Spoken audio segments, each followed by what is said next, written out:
Thank you for joining me today. My name is Jessica Reynolds, and I'm the Director of the Office of Downtown Development at the Georgia Department of Community Affairs. And right now, we know that as managers, everybody is dealing with the coronavirus's impact on our downtowns. And so I wanted to briefly show you something that we have added to the monthly reporting system to help you track this impact. So as normal, you go to our Georgia Main Street website. You can see the address up here, georgiamainstreet.org.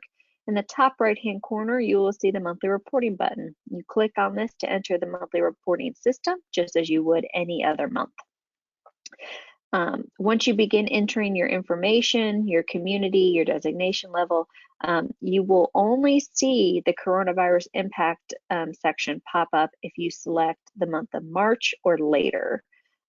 So this is one of the top things that's going to show up, COVID-19 impact. Again, if you were to select any other month before March, so if you were to select January or February, this information wouldn't show up. So again, we're using that conditional logic to make sure that we're accurately reporting.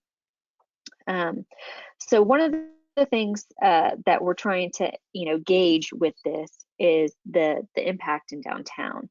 So traditionally, we ask how many new businesses have opened, how many businesses are closing, but we believe that the coronavirus impact right now is going to give kind of that like temporary false positive, sign if you're doing the traditional way of reporting. So, it would, kind of create this kind of scare of, oh my gosh, we had, 100% of our businesses closing or 75% of our businesses closing due to all the shelter in place requirements. So right now, we just really wanted to try and make sure that we're looking at this in the context of coronavirus. So you'll see here under the COVID-19 impact, one of the first questions is how many businesses in your downtown have temporarily closed this month due to the coronavirus impact? So if you were to select one, we would ask then how many jobs are impacted. And again, I know that most managers are probably working from home or working remotely at this time, so you may not be in the downtown and able to know exactly, what is happening. But this is where those relationships, come into play and having a good feeling for what's happening and being able to connect with those individuals. I know that you guys are really trying hard right now to share resources and new loans and program funding options and business funding options and stuff like that. But again, this is where those relationships come into play. So we want to try and see how many businesses have been impacted right now. And again, we're hoping that this impact is temporary, that they may be closed for a period of time, but they will open again. Once things return to normal, and I say normal with air quotes, because I don't know that we'll ever really go back to normal, but once things have normalized in your community and businesses start opening again and the shelter in place restrictions have been lifted, that's when we'll be able to see truly who is going to be closed permanently versus those who are just closed temporarily. So right now, if you are not sure if someone's closed forever or just for right now, this is where we want you to track it. How many businesses and how many jobs. Again, here's an opportunity for you to write, notes to yourself. You can say, who, I'm like just showing you guys real quickly.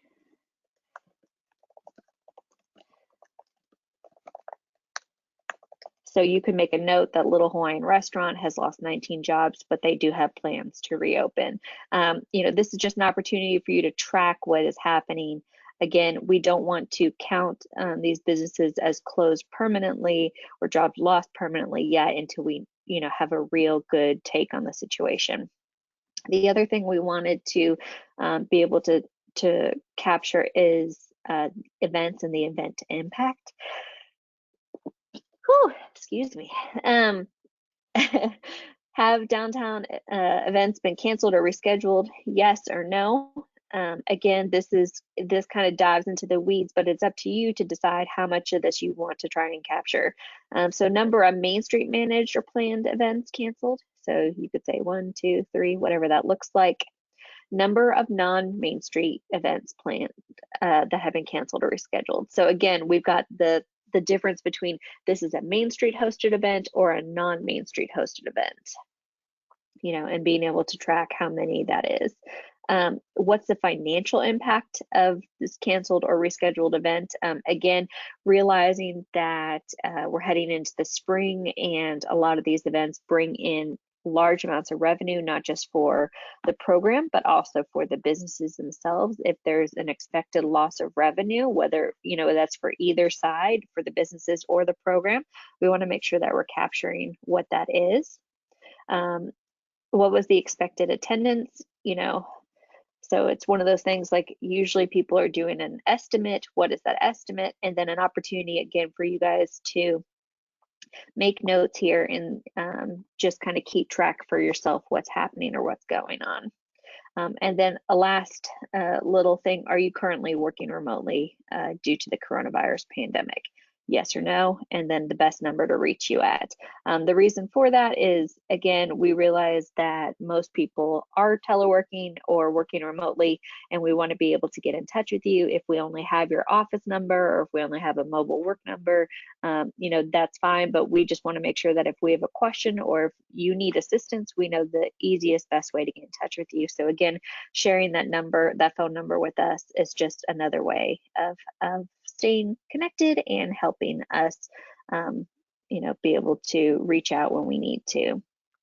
The rest of the rest of the reporting will stay the same as far as you'll see, again, downtown events, event attendance, volunteers. If you ended up doing something that did happen, that's fine. You can capture that here. Job creation, if you did have new businesses open, you can capture that here. Again, I would refrain from putting business closings and capturing that information until you know for sure what that true impact is. And then, again, the rest of the reporting remains exactly the same. So this will be here for our managers for the next couple of months until we know how long this, virus is going to truly impact us. This is here for you to use. And I will say that, again, this is to help you figure out the true impact of this virus on your community and what you can do to assist your businesses and kind of, gauge the level of support that, you would eventually ask for from your, municipal government or your partners that you work with, or even deciding, what programs at Main Street can we repurpose to serve these businesses. But it's one of those things that until we can really kind of wrap our hands around what the impact is, we're not really sure how to respond to it appropriately. So this is a resource for you guys, is a way of trying to quantify it and measure it. I would say just do your best. If you don't have this information, that's fine. You don't have to submit it. You don't have to provide it in that context. But we really wanted to provide a way for people to track this and to kind of gauge what the overall impact is in their downtown district. If you have any questions about this, please feel free to reach out to myself or Elizabeth Elliott on our team, or you can send an email to our general mainstreet@dca.ga.gov email list. So again, here's a great way to find everybody's information. If you just go to our About section, contact, and we've got all of our contact information in here. You can reach out to myself or Elizabeth regarding this, and we will be more than happy to help you guys figure out the best way to provide answers and solutions. So, and if you think of anything else that's not represented in this impact section that you would like to be represented or like to be able to track, again, you can reach out to us as well. We can make those changes and updates so that way you have a place to track that information. So with that being said, thank you guys for tuning in, and I appreciate all the hard work that you guys are doing. Stay safe, stay healthy, and we'll talk to you soon.